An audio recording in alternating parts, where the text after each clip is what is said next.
ಆ ವ್ಯಕ್ತಿ ಅಷ್ಟು ಹೀನ ಕೃತಿಗೆ ಜುಡಿಷಿಯರಿ ಅಂತಕ್ಕಂಥದ್ದು ಹೋಗಿತ್ತು.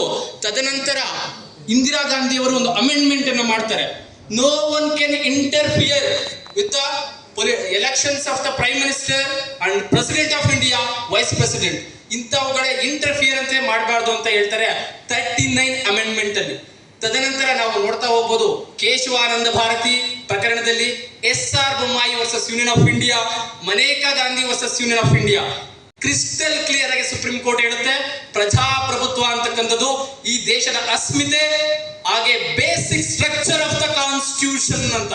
ಒಂದು ಬೇಸಿಕ್ ಸ್ಟ್ರಕ್ಚರ್ ಆಗಿ ಪ್ರಜಾಪ್ರಭುತ್ವ ಪ್ರಜೆಗಳಿಂದ ನಡೆಯುವ ಸರ್ಕಾರವೇ ಹೊರತು ಒಬ್ಬ ಐಡಿಯಲಿಸ್ಟ್ ಹಾಗೆ ಒಂದು ಐಡಿಯಾಗಳ ಮೇಲೆ ನಿಂತಿಲ್ಲ, ಒಂದು ಅಸ್ಮಿತೆಯ ಮೇಲೆ ನಿಂತಿಲ್ಲ ಅಂತಕ್ಕಂಥದನ್ನ ಕ್ರಿಸ್ಟಲ್ ಕ್ಲಿಯರ್ ಆಗಿ ಸುಪ್ರೀಂ ಕೋರ್ಟ್ ಅಂತಕ್ಕಂಥದ್ದು ತಿಳಿಸ್ತಾ ಹೋಗ್ತದೆ.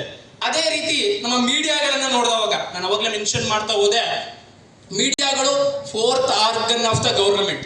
ಆ 4th ಆರ್ಗನ್ ಅನ್ನ ನಾವು ಯಾವಾಗ ನಾವು ಸ್ವಚ್ಛವಾಗಿ ಇಟ್ಕೊಳ್ತೀವಿ ದೇಶ ಉದ್ಧಾರ ಆಗುತ್ತೆ. ಅದೇ ರೀತಿ ಸಪರೇಷನ್ ಆಫ್ ದ ಪವರ್, ಒಂದು ಅಧಿಕಾರ ವಿಕೇಂದ್ರೀಕರಣ ಆದಾಗ ಮಾತ್ರ ಒಂದು ಡೆಮೋಕ್ರಟಿಗೆ ನಾವು ಇಲ್ಲಿ ಲೆಸನ್ ಅನ್ನ ತಗೊಳ್ಬಹುದು. ಡೆಮೋಕ್ರಸಿ ಅಂತಕ್ಕಂಥದ್ದು ಅಧಿಕಾರವಾಗಿ ವಿಕೇಂದ್ರೀಕರಣದಲ್ಲಿ ಮಾತ್ರ ಇದೆ. ಅಧಿಕಾರ ಒಬ್ಬರ ಹತ್ರ ಇದ್ದಾಗ ಮಾತ್ರ ಡಿಸ್ಕ್ರಿಷನರಿ ಅಂತಕ್ಕಂಥದ್ದು ಬರ್ತಾ ಹೋಗ್ತದೆ. ಅದಕ್ಕೋಸ್ಕರ ನಾವು ಆ ಪ್ರಜಾಪ್ರಭುತ್ವದ ರಕ್ಷಣೆಗೋಸ್ಕರ ನಾವು ಈ ನಮ್ಮ ಪ್ರಜಾಪ್ರಭುತ್ವದ ಪ್ರಿನ್ಸಿಪಲ್ಸ್ ಗಳನ್ನ ಉಳಿಸಬೇಕು. ಅದೇ ರೀತಿ ಒಂದು ಅಬ್ರಾಹಂ ಲಿಂಕನ್ ನಮ್ಮ ಫ್ರೆಂಡ್ ಮೆನ್ಷನ್ ಮಾಡ್ತಾ ಹೋದು, ಪ್ರಜೆಗಳಿಂದ ಪ್ರಜೆಗಳಿಗಾಗಿ ಪ್ರಜೆಗಳಿಗೋಸ್ಕರ ಇರುವ ಸರ್ಕಾರ ಖಂಡಿತವಾಗಿ ನಮ್ಮ ಕೈಯಲ್ಲಿದೆ. ನಮ್ಮ ಕೋಮಲ ಅವರು ಕೂಡ ಮೆನ್ಷನ್ ಮಾಡ್ತಾ ಹೋದ್ರು, ಡೆಮೋಕ್ರಸಿ ಅಂತಕ್ಕಂಥದ್ದು ನಮ್ಮ ಕೈಯಲ್ಲಿದೆ. ಖಂಡಿತವಾಗಿ ನಾವು ರಕ್ಷಣೆಯನ್ನ ಮಾಡೋಣ. ಹಾಗೆ ನಮ್ಮ ನ್ಯಾಯಾಂಗವೂ ಕೂಡ ಸುಭದ್ರವಾಗಿದೆ.